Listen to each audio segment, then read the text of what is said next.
Well, welcome back to the Spanglish Show with yours truly, Nelson Martinez.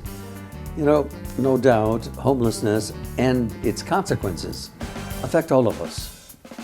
Northern New Mexican Jeff Padilla, however, is a dedicated person who, like many of us, is immensely horrified when seeing our fellow human beings suffer because of hunger, lack of dignity, lost in their agony. So I just kept going forward, and for about another few years, and this older lady, Barbara, that had started the group, her kids convinced her to sell her beautiful house in Encino and move to a senior living community in Orange County. And so once she left, she was really the matriarch of the person that ran the show. Yeah. And I didn't really want to take over her project domain there. or yeah, project, whatever. yeah, her territory. So I just said, well, I'll just go out and do it myself. So I just sat there, and I think I was getting my bachelor's degree at Cal State Northridge at the time. So I was sitting there, and I said, well, I should just go out and do my own charity. Yeah. Whatever, nobody's stopping me. Sure. So I started doing research online about starting a charity, a nonprofit organization. Kind of dibble-dabbled with the name, I love that the charity has maybe be very thoughtful, mindful, self-reflective, in that when I came up with the name, I said, well, what I'm doing is compassionate. I feel it's compassionate. I'm taking food and clothing down to the poor and the homeless on Skid Row. I said, so kind of looked it up. I think compassion in action was already taken. Something. So I said, compassion. How do you show your compassion? I said, so I came up with kind of a philosophical idea that compassion, the word itself, only has meaning through action. Otherwise, it's synonymous to sympathy. At least that's my take. Sure. So thus I came up with the idea of show your compassion through your action, compassion through action. So I just never looked back, and I started the charity, and I incorporated in California probably too soon because I didn't follow certain protocol, which is apply with the IRS, apply with the Attorney General's office, apply with the Franchise Tax Board. 20 years later. No, not that many, because over the course of the next probably 4 years, those entities really started breathing down my neck. Because there's a lot of fraud in nonprofit. And even though I wasn't doing any fraudulent activity whatsoever, it seemed like that because I wasn't pursuing, I wasn't establishing myself with those other entities. Sure. So I finally went through it, but it wasn't until I got my master's degree. Right when I was finishing my master's degree, I had all this time. If you remember, college, you're just so busy. And I always had to work. And go to school at the same time. So when you're winding down and you're just about to get that degree and there's no more papers to do, there's no more anything, yeah. You have all this time that you used to, read and write and reflect and everything. And now so I said, I really reflect. gotta knock it out. So I knocked out the applications for tax exempt status with the IRS, state and the IRS, and I got it, and it kind of absolved me of all my past transgressions of being lazy. I even put that in the application. I'm not kidding. I said I was going to school, I'm working, and part of it is laziness that I haven't finished this application. And whoever read it must have felt a little sympathy. It hit home. Put a stamp on it, said, here, go do your work. It hit home? Yeah. So 2012 is when I got tax exempt status and moved forward. 2012. And I just never looked back at that point. But it really got serious at that point. Yeah. It was like, wow. I was like, I'm going to potentially, turn this into a business, I guess. Sure. And I was still acting, pursuing acting, auditioning.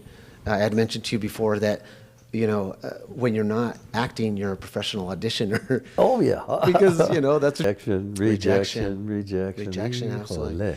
And a comment that I made to you earlier about balance, man, the charity saved me in so many ways because, especially when you're broke and you're struggling to pay rent because you're pursuing this thing. Yeah.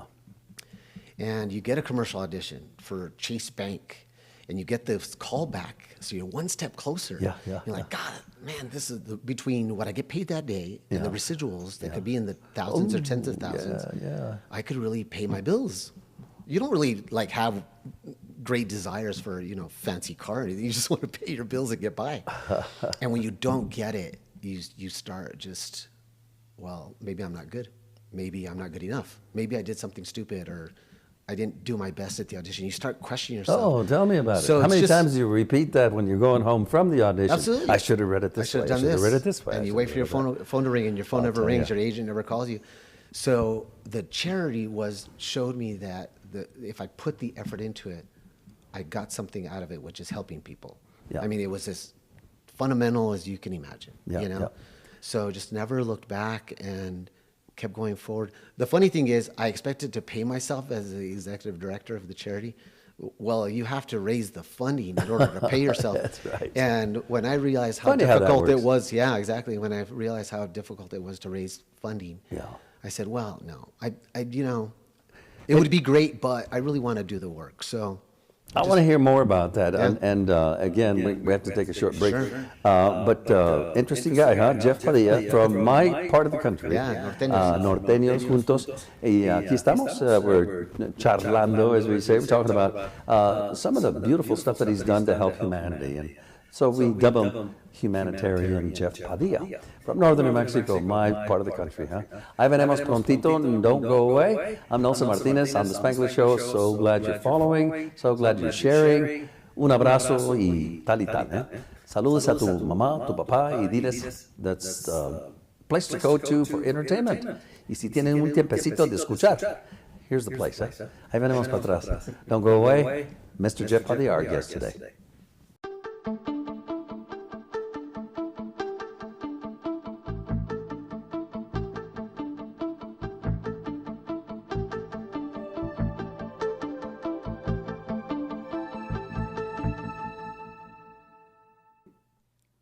This portion of the Spanglish Show with Nelson Martinez is brought to you by La Mexicana Tortilla Company, 304 Cole Southwest. Open 7:30 till 2 p.m. Tuesday through Saturday. The Breaking Bad Burger. Delectable, delicious, scrumptious. Oh my God. And don't forget Taco Tuesdays. No más hambre. You won't be hungry for days. A la Mexicana Tortilla Company. Yummy.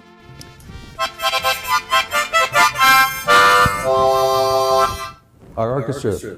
Bravo Orchestra. yes, I wish I had maracas. You wish you had maracas. Yeah, that would be good. Hey, our guest today is none other than Jeff Padilla.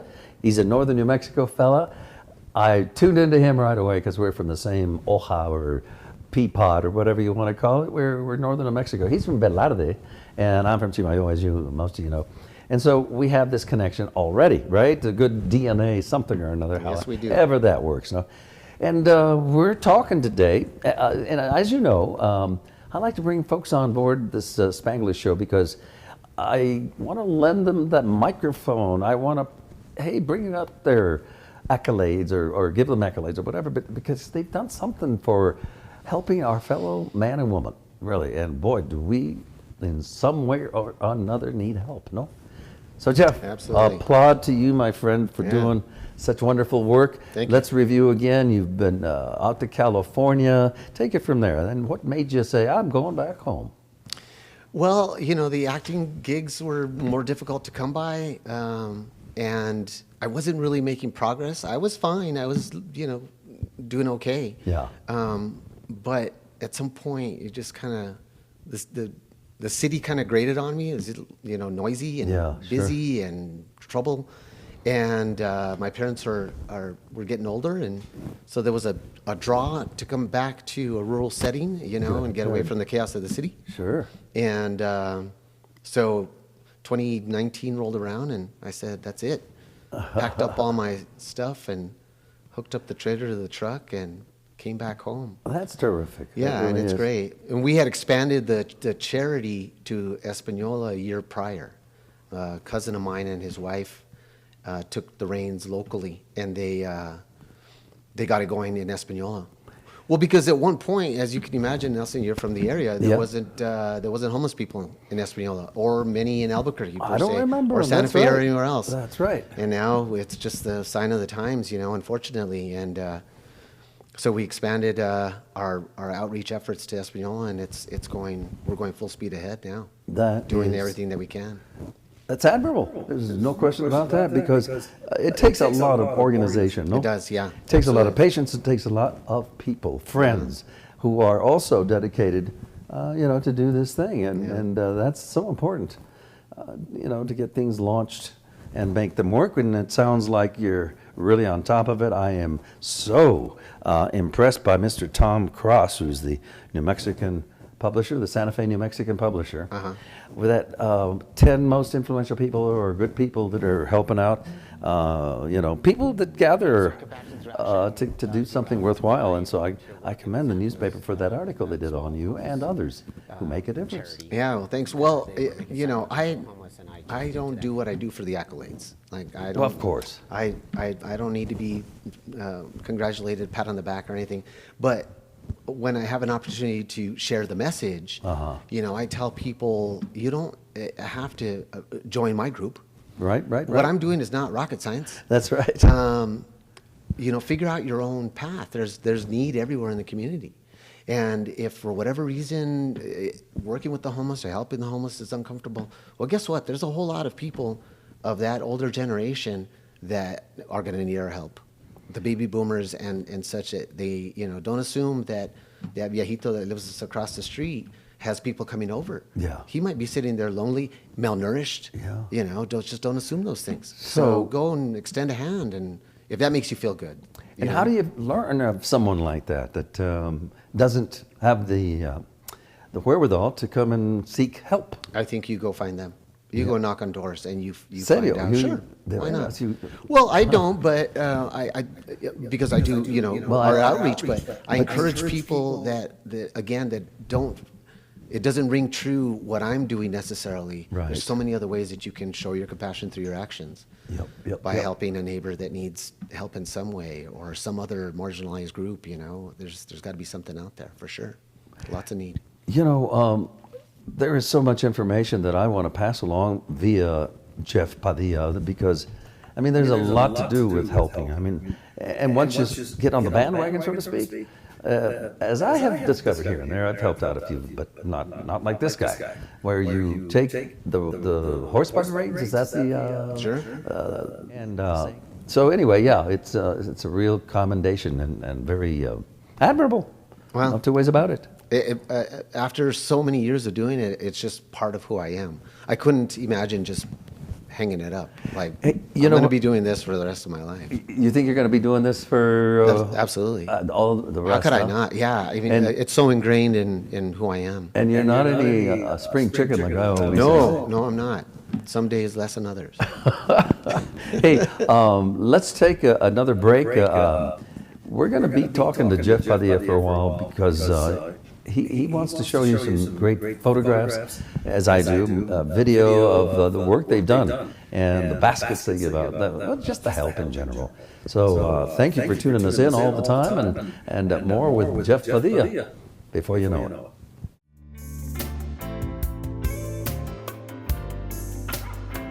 The Spanglish Show with Nelson Martinez, a dynamic new video podcast series. Highlighting successful and influential figures, the show dives into topics such as success, music, politics, and art, offering engaging conversations with notable guests. Drawing on over 17 years of experience as a news anchor for KOAT TV Channel 7, Nelson brings a seasoned perspective to his hosting.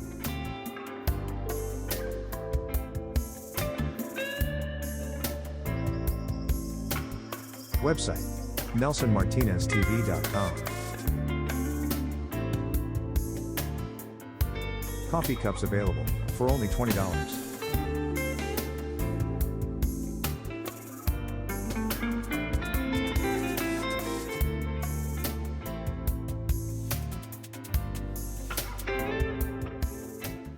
Welcome back to the Spanglish Show with yours truly, Nelson Martinez. We've got the guest of all guests, by golly, because, he's a humanitarian. And what is a humanitarian? Someone who gives of himself, gives back. This is what this gentleman has been doing. And why he attracted my attention is because he's a northern New Mexico fellow, like I am. And indeed. And so thank you for, first of all, going all out to help people. And how he did that, it's a great story, because he went all the way out to California to do his thing. We all have to find ourselves. And he found himself. and here he is back in New Mexico. Tell us about that, Jeff. Thank you for coming again, by the way. Thanks for having me. Yes, sir. So I went out to, pursuing dreams to California, and I think arguably I achieved them. At the time you think you have bigger desires, bigger wants, but then as things settle in and you realize that life is okay, then those big dreams aren't as important, I guess. I got my degrees, thankfully, out there. Yeah, you got a master's even. Yeah, I got my bachelor's in English at California State University, and then I got my master's in humanities at California State University, Northridge. See what I mean? That's the kind of people I like to have here because accomplishments, it is serving an encouragement vehicle for those of you out there that don't really know what to do. Can't go wrong if you help others. No? Absolutely. Yeah, if you take away everything else that I've done, accomplished, or whatever, that has always just been so true, and it helps you find balance. That's the word I've been using lately because, as you can imagine, even by myself when I have these internal conversations, you reflect, like, well, what is it? What I'm doing? What is the mission? Especially in today's day and age, right? It's difficult out there. So I find balance. I have my work and I have my friends and family life and those things, and then I have this, and it creates a balance in my life that I'm pretty much at peace. That is totally a good explanation for perspective on why does a person do something like this when there's so much others that he could be doing. Namely you. You went out there, you pursued a little acting and so on and so forth, kind of like what I did. Yeah. Then you come back home because you realize something, huh? Well, yeah, I knew that I was part of the rat race of Los Angeles. There you go. Like so many others, and luckily I had an escape route, and that was back here. Yeah. And so the draw of northern New Mexico, my family, my parents, friends, the quiet's a big deal. Los Angeles is a noisy city. Oh yeah. And I think as you get older, those type of things start to have an effect on you. So are there things I miss of the city? Absolutely. But if you weigh them out, coming back was the right thing to do, especially because I have this relationship with my folks who are in their 80s. Yeah. And we get along great, and we have good times, good memories, and I'm happy that I'm there for them in person. And I ought to interview them because they're probably so grateful that you're home. I think so. Mijito, llegaste a la casa al fin. Al fin. Well, and here's the thing, right? If I had gotten married and had children in Los Angeles, Yeah. I'd be really tormented. Oh, yeah. Being out there Torn. with my family's life and seeing my parents aging from afar, whatever. I'm just, sometimes, I don't know, Garth Brooks has a great song. Sometimes Blessings, I'm drawing a blank on the song, but it's a great song. And he talks about sometimes, dreams don't come true for a reason. I'll think about the song afterwards. Yeah. And how did I forget that song? But it's a great song. And he talks about, unanswered prayers. That's what it is, unanswered prayers. I think at the time I just assumed I was going to get married and have kids. And here I am 55 and as bachelor as I was when I was 25. Ain't nothing wrong with that. I mean, No, not at all. No, that's why you look so young. No hassles. Exactly. I do share that with friends. I was like, you've got the weather look because your kids that stress you out. Yeah, that's right. So, okay, you came back to New Mexico. Yeah. You said at some point, what to make turn that chapter? It was mostly coming back from my folks, Yeah. and again the mountains of northern New Mexico. There It's you go. beautiful. Yeah, Velarde, I love it. See. And it was mostly that, and I didn't know what I was going to do work-wise necessarily. Sure. I was doing property management in Hollywood for the last 7 years that I was there. Wow, check it out. Beautiful bungalow property, Yeah. built in the 20s by the studios. Yeah. And it was, and I pursued that. I pursued it and I got it, and that's exactly what I wanted. Didn't pay rent those last 7 years. Yeah, más vale. That was great.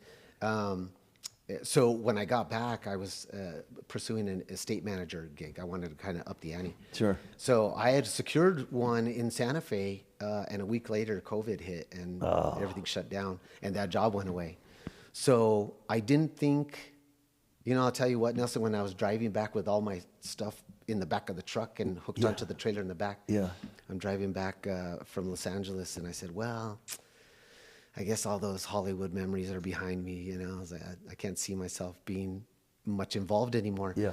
And you know, at the height of COVID, or maybe not at the height, as it was kind of going away, a great friend of mine reached out to me who's in the movie industry here locally, reached out and asked if I wanted to be a cast driver, essentially. A cast driver? Cast driver. Oh. Driving an actor on a movie set. And he knew who to ask. We've known each other since we were teenagers, and he asked the right person. Cool. And I said, absolutely, I do. And he said, great, I'm gonna tell my boss, I'm gonna give you your number. And within 3 days or so, I was driving a GMC Yukon Denali and driving a great actor. You know, and I'm still in contact with him. He's back in LA, Jamie Bell. All right. He's a great actor, a super nice guy. Yeah, yeah. We had to wear masks, and you know, it was still COVID, so it was Sure. very, very strict in that Absolutely. regard. But we filmed a little movie up in Abiquiu, and I wanted to continue doing that. And my buddy Eric tells me, he goes, "Well, I think you're going to have to get your CDL." Oh, CDL, And that I said- certified I said, driver's license. Yeah, it's a commercial driver's license. Commercial, right. Commercial. And I told him, Eric, I'm 50 years old, man. Like, can't reinvent yourself at 50, you know? Yeah. But a few months later, there I was at truck driving school learning how to drive. And I'm so glad that I did. I mean, it's such an accomplishment, and I feel really good. Now, granted, I haven't driven a semi or any of the other bigger trucks in a while because I went back to what I want to do, which is cast driving. But you know, sadly, the movie industry has kind of quieted here in the state. Unfortunately, yeah. You know, so kind of reinvent yourself again. So Our SAG-AFTRA membership is still kicking in, though. it's well, my dues are still getting paid. Yeah, there you go. If anything, you know. But beyond that, But you have to be, a I guess, a SAG-AFTRA member to drive and all that for them? No, not at all. Oh, you Not don't? at all. Just that, but you have to be transportation is under the Teamster. Oh, umbrella. okay. All So, right, yeah, sure. so I'm a Teamster. Well, there you and, go. And I'll be honest with you, I was pretty proud of that moment because I was already proud of being a Screen Actors Guild member for so many years You bet. since the mid '90s. Yeah. I got but, you beat. But a labor union like the Teamsters was great because I grew up in a union house. My dad was a sheet metal worker up in Los Alamos for 42 years. Wow. And he was a union. And I recognized that I had a really good upbringing because of the union pay and protections that my dad had. You know? So that was becoming a Teamster was a very proud moment. Yeah. And it still is, despite what's going on with the industry. I'm sure stuff is still going to come back, and I'll get back on set. But Yeah. you know, Hey, well, you know what? Again, we're going to take a short break because I want to ask Jeff Padilla, who is in for, he finally came to his senses, much like I did, and he came back home after being in Los Angeles. Oh my God, it didn't take much convincing from all those mudslides and too much rain and earthquakes. I mean, it's a clear thing to come home, no? Sure. So at any rate, we're going to continue our interview here in a moment, but I'm telling you, it's very interesting how he became really conscious of how the suffering is not going to work in his book. So he did something about it. We'll be right back.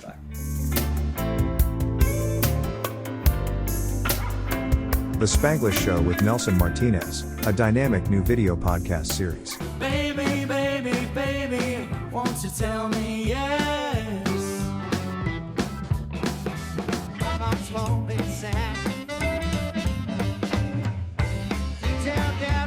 Still rocking. At Lesman's, we have been doing the music for a long time, going on 70 years. 5413 Lomas Northeast. Nice folks mean gear. Remember, shop local.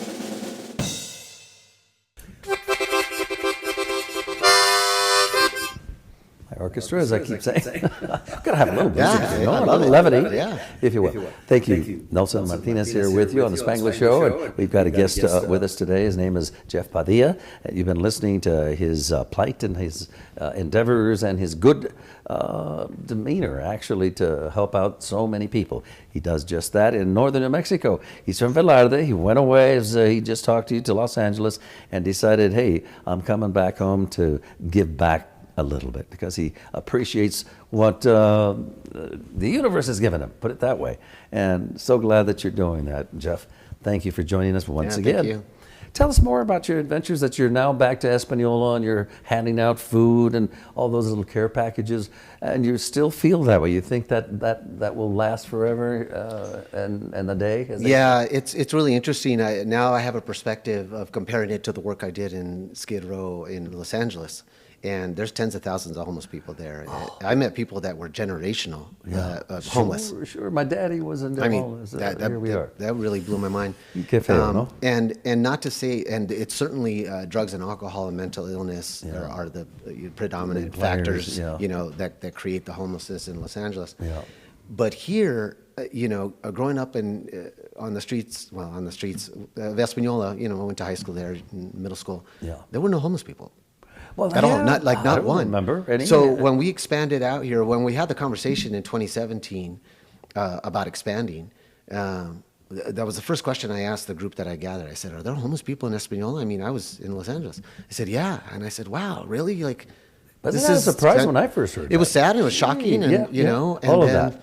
Came back, and then to see how Santa Fe is suffering, and Albuquerque is suffering, and basically everywhere else in the country is, and it's because of the drugs. Well, to inject something here, I did a story on Chris Baca not long ago, and Chris Baca is retired from YDI, who helped many youth in the development category, YDI, Youth Development Incorporated, and he was interesting, much like you, about how he took the bull by the horns, if you will, and built however hoops you have to go through, housing. And so he finally retired after some 40 years maybe, and he opened up another one. He couldn't sit still. Yes, housing. He's built stuff here on 4th Street in Albuquerque. Magnificent. That's awesome. And this is what you're doing in your way in northern New Mexico. You have a limitless way to help the homeless, and God bless you, that's for sure. Well, I'll tell you, again, to just expand on the comparison, it's people ask me, well, tell me about the homeless in Espanola, is it this, is it that? And I was like, it's meth and fentanyl. I can really pinpoint it down to that. 99.9% are these mostly young people that are just addicted to these terrible, terrible drugs. And it has changed their brain chemistry, taken away their potential for logical thought, because some of the you can imagine being homeless in Espanola in the wintertime, in a normal winter, it's cold. Oh, yeah. Nobody chooses that, but but this desire is just, beyond, or rather this addiction is just beyond what they can handle. How, in your opinion, I mean, Jesus, a complicated subject, of course. How does one cure that? How do you begin? I mean, we can offer houses and food and a handout. Sure. How do you prevent future homeless people? How do you show them? Look, I don't know. Look where it leads. It's tough. I partnered with one agency in Espanola called Darren's Place, and they are a rehab and recovery in-house facility in Espanola. Yeah. And prior to meeting Suzanne and Andy, I didn't think that somebody could get off of fentanyl or meth at the time. Yeah. And they are, whatever they're doing at their facility, they're getting people clean in a 3-month or a 6-month program, clean off of these drugs, which is amazing. Yes. Absolutely amazing. There's also a doctor at the Presbyterian Hospital who has a new program, and he's going through his channels as a physician of really trying to get people off the addiction of these absolutely awful drugs. And not to come back to them once they're kind of clean. How do you do that? It's a massive mountain to climb. So as you can imagine, I question, what are we doing here? What am I doing here? It goes back to the root of what I'm doing, and I don't give up. And Andy and Suzanne and the people in their program are out there when we do our outreach events in Espanola, and all they do is set up a table and a laptop, and they just encourage one person to come and sign up, because they'll take them that day. If that person comes up and says, I'm ready, they'll take them in right there. And that's what it comes down to, from what I understand from people who are work in that field, because mine is just giving back. They say the individual absolutely has to want it. Well, that's what it comes down to. That's it. They got to swear off the rest of the stuff they got them there. And there's a lot of help for them, but they have to make that first step. So in the meantime, we're just going to continue. And here's the thing too, Nelson, is that we're not just helping the homeless there in Espanola. There's a lot of poor people that drive up to our events. They have housing, but they're poor. But they're poor to put a meal on the table for Oh, family. yeah. The heartbreaking is the grandparents raising grandchildren. Eso, Boy. I know a we get- counselor, yeah. and she tells me Yeah. it's just We get these awful. women. You got the grandparents We got raising men kids. and women, but I'll never forget one time a few years ago, a woman came up and said, "What are you doing here?" I said, "Well, we're helping the community." She goes, "Well, I'm raising my 3 little grandkids." She was in her 70s, raising little ones, and you could tell she was tired, she was stressed out, she was broke, and she was a little hopeless, and we just gave her food. I put the word out on social media. I was like, hey, there's this grandmother raising her grandkids, and she needs boys size 4, girls size 6. We need shoes and jackets, and my volunteers are amazing. My supporters are absolutely amazing. I could put the word out to them, Nelson, and they come, they answer the call every single time. So right now what we're doing is we're doing hot meals. Somebody makes pozole, somebody makes chile and frijoles. We do Frito pies, desserts, and then we do sack lunches. We do hygiene kits and on all the donated stuff. And it's a forever job. It's a forever commitment. Oh yeah. So don't people get absolutely exhausted? You included. I mean, do you say, when does this end? No, because I don't view it as an end game per se. Many years ago when I started the charity, I said, what am I doing here? I'm not curing homelessness. There's tens of thousands in Skid Row and Los Angeles. I said, so what am I doing here? And I said, what I'm doing here is I'm easing the suffering of those people who are struggling on the streets. That's it. That's what I'm doing. I'm easing their suffering. Easing is a good word. Easing their suffering. And then my partners, such as Darren's Place, they're the ones that have the tools to get that one individual that's willing to make the choice for themselves to get into rehab and on. And I'll tell you something else. I've told some of these folks that were in the program, I said, listen, after you finish the program and you go out into the wild old world like the rest of us, and you get a job and you need an apartment, I said, you reach out to me. I said, I'll find you free furniture for your apartment. And that's exactly what I did. There was one guy that and his girlfriend, they got into a program where they found a little apartment in Espanola. Yep. And I put the word out, and somebody connected me. I said, there's a woman up in Los Alamos that's giving away a bunch of stuff from her garage. Wow. The guy and I drove up in my pickup truck, came down with 4 loads of furniture. We filled them up with beds, everything, kitchen, everything. Didn't even make a dent in that lady's garage. Thank goodness and for people and like I tell that. them, we are willing to continue to support you as long as you're willing to stay on that path. You know? Wow. And I tell people that, like, again, you don't have to come out on a weekend with us to feed the homeless if that's not your thing. Right. But give back in some way, some other way, whether it's clothing donations, money donations. I'm not, So I'm not going to say no if somebody wants to cut us a check. Right on. So your deal is right on 24/7, really. I mean, you go pretty much. Go places, and that's on top of your My head. phone will ring, or I'll get a message, and they'll say, "Hey Jeff, we got this, that, or the other. Can you come get?" I never say no. Well, the beauty of podcasts is that this will go on in perpetuity. Yeah. Maybe 5 years from now, it'll still be going, and maybe we'll have 1 million viewers. Yeah. And I'll maybe still if be out there there's- doing it. And you'll still be doing it. Yeah. You betcha. Yeah. It takes people like you, like Hillary Clinton once said, it takes a village. It takes. I tell everybody that because they're like, "Thank you so much for what you do," and I was like, "I don't do this alone.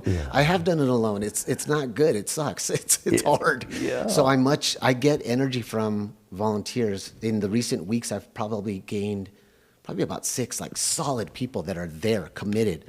It doesn't matter if it's cold, if it's hot, and they're there folding clothes, Fíjate. offering socks, whatever it is, And the thing that you understand more than anything is everybody has a need for a little TLC, Absolutely. Little tender love and care. And if it's by the things that you furnish through your efforts of organizing, there's a place in heaven for you, and people like you, and there's no question about it. And you're committed to doing it and saving some folks. Well, and I'll share something else with you too, Nelson, which is great, is that being in the film and movie industry here locally, I made connections, particularly on the sets that I'm working on, but Sure. also with catering and craft service outfits from the movies. Oh, see. Where they call me and they say, "Hey got Jeff, so we much have food." we have 60 leftover ham sandwiches, turkey sandwiches. Do you want to come get them?" Nice. I hop. Or it's either myself or volunteer or a friend or whatever. Yeah. Hey, can you go to Camel Rock Studios? Dark Winds is offering Ooh, some leftover cool. stuff that they have there, and they're getting ready to start filming again. And I'm going to reach out to my contacts there. And we get that food and we take it to the soup kitchen, or we go hand it out on the streets, or we take it to some other group that could use the food. Yeah. So that's another thing. I'm always thinking Of course you are. I mean, any way that's- out of the box just to help people. Well, that's you know? good. And I hope you, well, I don't know how to word this. Your influence, your contagion. That's what I hope. That's the deal. You know, get people to join your team, man. You know, that's the thing I keep thinking about is all these millionaires and cajillionaires, and they're getting all these tax breaks. You know, I don't begrudge that if you want to, you know, whatever. But golly, isn't there a little budget in there? Yeah. You would think. You would think. You would And think. imagine the places you open in the universe for your paid up karma. if You will. know what I think about that, Nelson, is that people that are not giving back their wealth or whatever, Yeah. they're really missing out on an opportunity, because even at my level, and I'm not wealthy, You're wealthy. they in many ways, more than cash, you're wealthy. giving by my perspective. thank you, giving back to someone in need. Yeah. When you hand them a pair of jeans or something, and they're like, "Oh my Fíjate. God," and they're wearing tattered jeans or tattered shoes.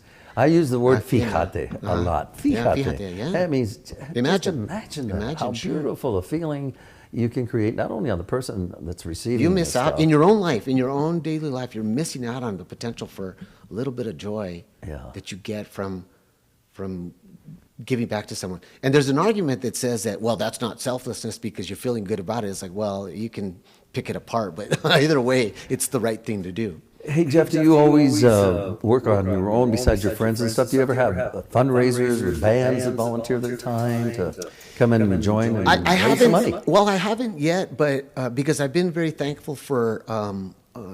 I have individuals that donate a little bit of money. Sure. But in particular, the Lano Foundation up in Los Alamos. yeah, The Lano yeah. Foundation has a feature, if you will, where employees at the laboratory can, through their payroll company, Triad, they can assign money to various charities. There's apparently a couple thousand charities on the list, including mine. So they can make like a $10 donation per paycheck, and the lab matches 50 cents on the dollar. Okay, suave. It's really nice. So tell me the name of your organization again in full. Compassion Through Action. You can find it at www.compassionthroughaction.org, and on Facebook, Compassion Through Action. We have two pages. One is the main that kind of oversees California and New Mexico, Sure. and then Compassion Through Action New Mexico. All right, we'll put that on the screen. Fantastic. And hopefully some folks, you know, there are a lot of generous people out there. There's no question about it. Yeah, And- I hope so. And I hope that we can find a few to, geez, imagine how many people you'd help. The reason some people just don't like to donate, I think, not a scientific pollster by any means, but they think their money gets lost somewhere along the, you know, the, Yes. the folks who are doing the And I will tell you business. something, Nelson, I'm so glad you mentioned that, because I'm very proud of this. I do not get paid as the executive director of this charity. I never have. I make my money elsewhere, and nobody else does. So every penny that comes into the charity goes right towards the cause. Okay, 100%. so that's good to hear. So we've got a lot of folks out there that say, I want to help this cause. What is a safe way for them to do it? Go to the website and click the donation page. The Once donate again, the page. website is? www.compassionthroughaction.org. We'll put it on there, and perhaps we can find some donors. You'll make so many people. And don't worry, we're not, I don't think so. We're not making a new habit for them. Oh, there's handouts over here. No, not at all. You know, It's that's just what we easing their worry about. suffering. Is this going to be No. a handout thing, and is this helping them at all? Yeah. Well, they're humans. Temporarily, a little Band-Aid. You know, fundamentally, they're human beings. Of course, there you go. And they're facing this devil, this addiction, and it's a monster. It's a monster on their back continuously. And, you know, you can blame them for making choices or whatever, but ultimately they're human beings, and they don't need to suffer as much as they are, sadly. And do you get any funds, any help from the legislature or anything like that? I don't haven't. you think they ought to get Yeah. a little changer to help out with I haven't yet, again, because my focus has never been the money. My donors, my supporters, my friends, I hate calling them supporters or donors, they're my friends. When I put the word out and I say I need something specific, even if it's something that needs to be purchased, you know, they come through.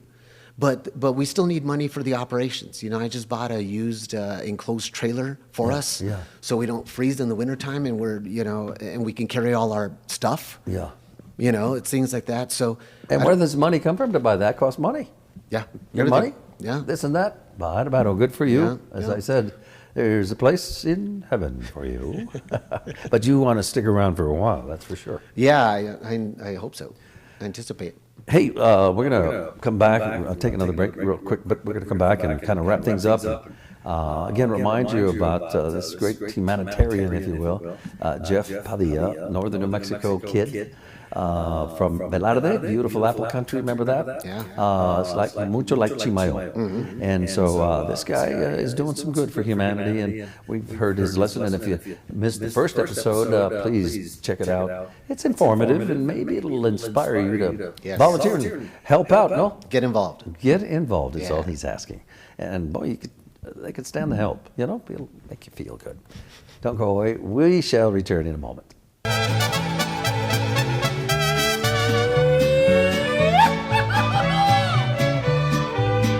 Bonito, esto bonito.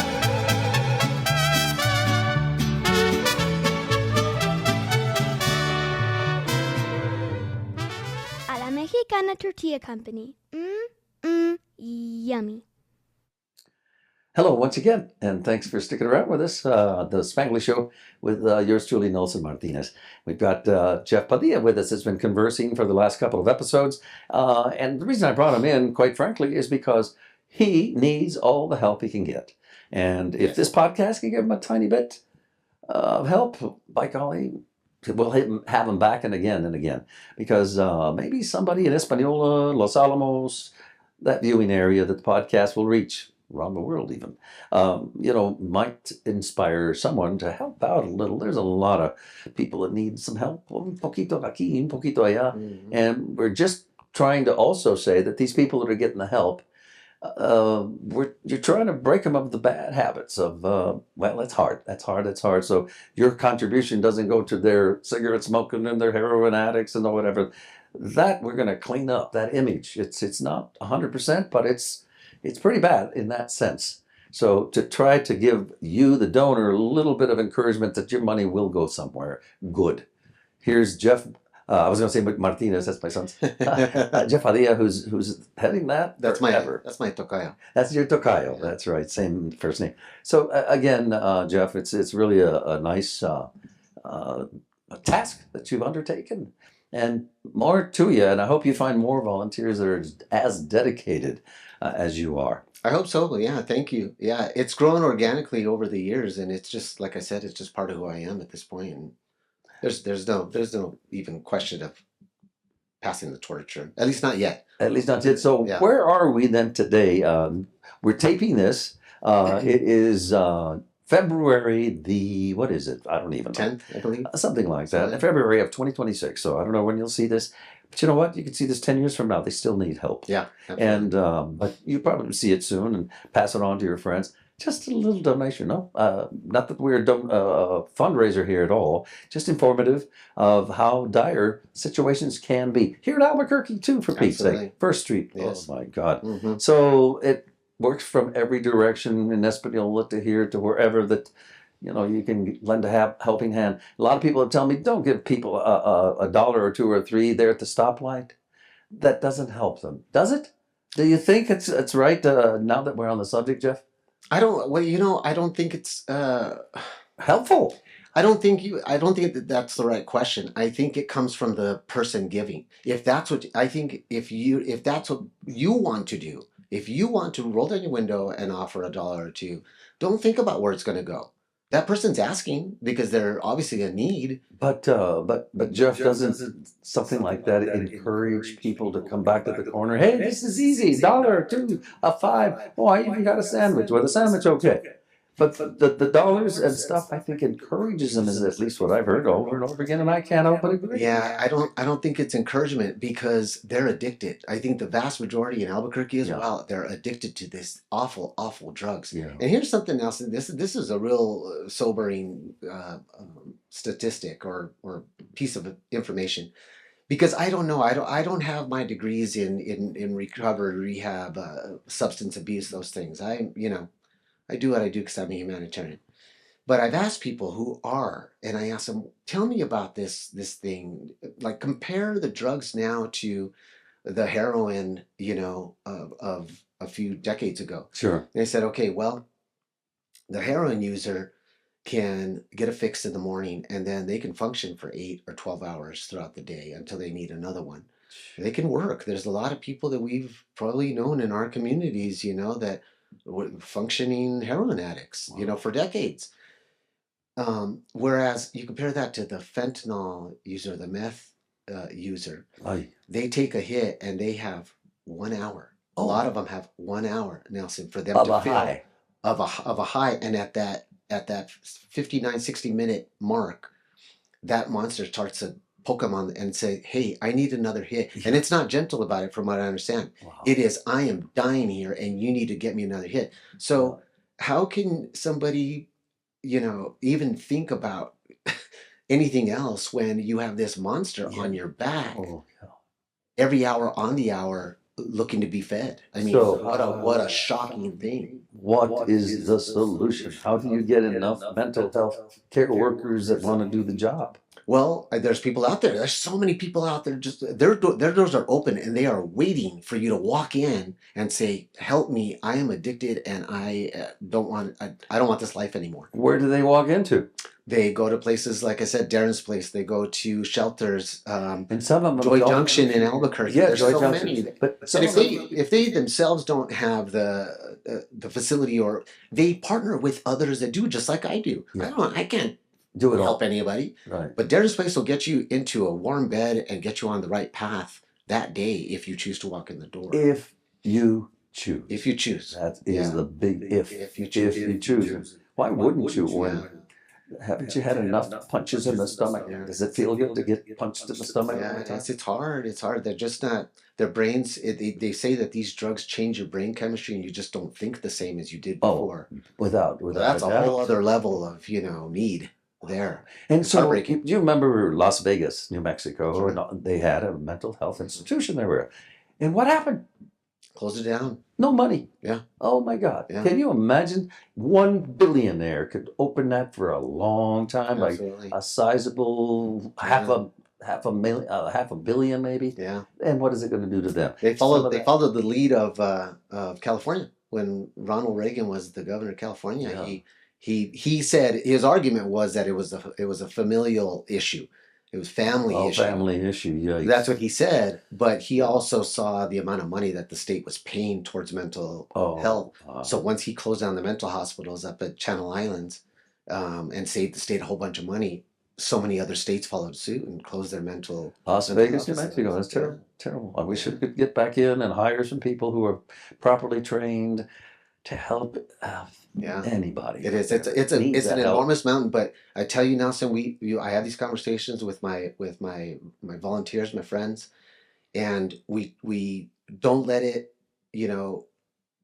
be an impasse for us. We're continuing our work, and if that is just a sack lunch, pair of shoes, jacket, and we're going to see that same person the following time that we do an outreach event, or a year from now. There's still people that I communicate with that live in housing for the homeless on Skid Row that I met 23 years ago. Jeez. It's just Sad. it's hard. I think it's hard to get out of that, that pattern. That cycle. Look how many people have jobs, have several jobs, and they still don't have barely enough money to buy food for their families. They can't pay their health insurance. I mean, this is hard times. And that's why now more than ever, we need each other to help one another. Because we can't rely on government agencies. We just can't. From the educational standpoint, though, I think we need teachers who, they're doing a great job, of course. It's a monumental task to be an educator these days, I'm sure of it. But also the curriculum's got to change a little bit or more movies are going to be made to show, look, this is what happens when you decide to do this or this. More than likely, you're going to end up like this. Yeah. I think it's your point about it's about the wealth inequality. There's just so many. There's just too much wealth out there.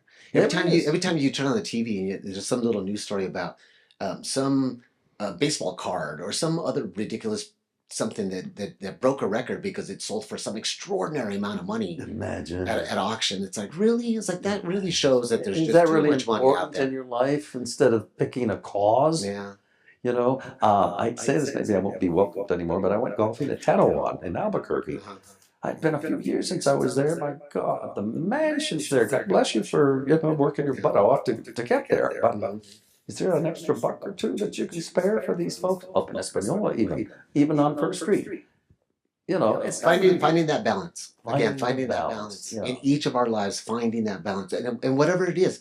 Yes, there's people struggling on the street, but I don't think there's anybody out there would say I don't really support grandparents raising their grandkids. Everybody's going to support that, and guess what? There's a lot of that. There's a lot more than you think. Grandpa and grandma. Yeah. Or just grandma. Or I don't know. Bueno, mira, we've run out of time. But we've had 2 episodes here. First, we're trying to catch it here with our friend Jeff Padilla, who is a humanitarian and more so, way 150% at least.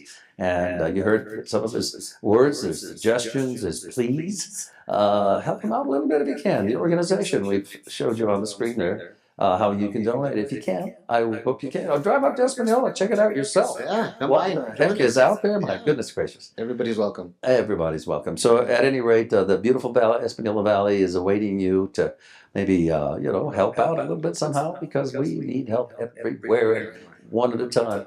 Yeah. We'll make a difference. We will. Very good. Muchas gracias, señor, for staying with us and coming. Hey, we got Spanish in there.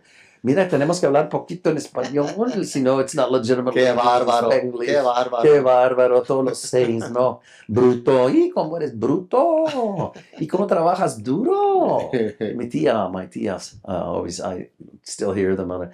Válgame Dios, mijito, did you see the soap opera today? Hey, yo no sé qué van a hacer allá. I think the doctor killed him. That is beautiful stuff. Yeah. I still hear those voices of good stuff. My neighbors in Chimayo who used to follow those good people up in Chimayo. Yes, indeed. Yes. Well, Jeff Padilla, we're going to have him back. I think so, because I would love that. I would love that. You have I think we need to dig more into the Spanglish and También lo que decimos en el norte. What we talk about in the north, those dichos. Every guest I have, we have a little dicho in there somewhere. Dichos, yeah. Yeah. So good stuff. Y eso hacemos. We'll do that sometime. Yeah. Tenemos que. We have to do that. Bueno, muchas gracias por la sintonía. Thank you for tuning in. And again, stay tuned and please share. Give us a thumbs up. Tell your friends. A struggling retired anchor needs all your help. Your viewship. Pobrecito, no? Very happy, actually. And the opportunity to do this and share the microphone with some good doers. And that's Mr. Jeff Padilla. Thank you, and we'll talk to you later. Hasta la próxima. Hasta la próxima. The Spanglish Show with Nelson Martinez.